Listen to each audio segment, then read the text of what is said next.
The CEH10 is a universal telephone headset and will work with most corded telephones available in the UK, regardless of whether the telephone features a dedicated headset socket or not. Depending on your telephone type, there is two connection methods.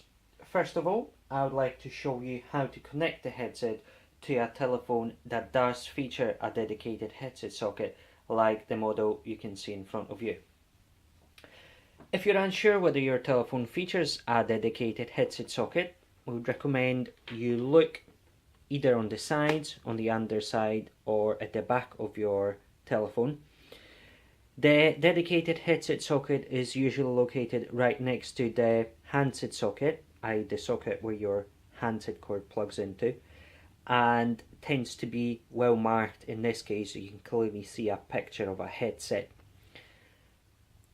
If you're having problems locating that, please refer to your telephone user manual.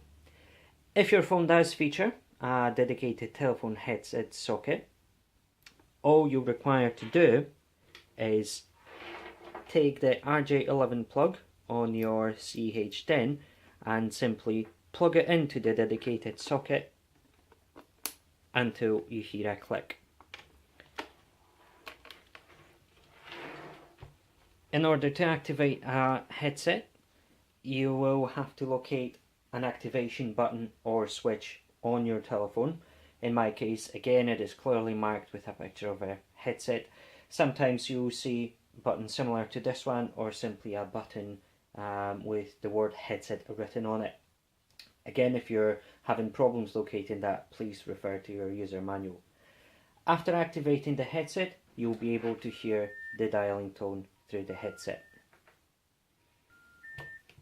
Answering and dropping calls requires you to press or depress the activation button. If you followed our instructions and you are still struggling to get the dialing tone, you may require the C100 configuration box. I'll now demonstrate how to connect this. Simply unplug the headset from your telephone,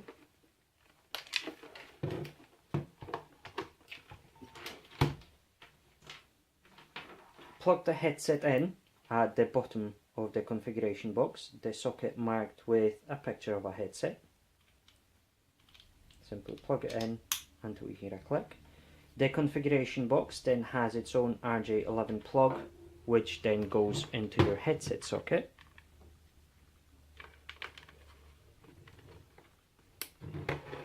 Activate the headset.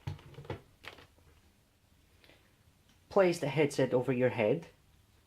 Ensure the button on the left is pressed in to ensure the headset's activated. If the button is released, you won't be able to hear anything. The mute button must also be released. Once the headset's on your head, you've activated the headset. Slide the top cover of the configuration box and you'll see two switches. The one on the left with numbers from 1 to 4 and the one on the right with letters from A to C. Once the headset's activated, move the button on the right to position A and the one on the left to position 1 and listen out for the dialing tone. If you still cannot hear the dialing tone, follow through to number 2, then 3, then 4. If still there's no dialing tone, change the right switch to position B and then to position C if necessary, and again follow through numbers 1, 2, 3, 4. One of those configurations will work with your particular telephone, and on one of the settings the dialing tone will be considerably louder.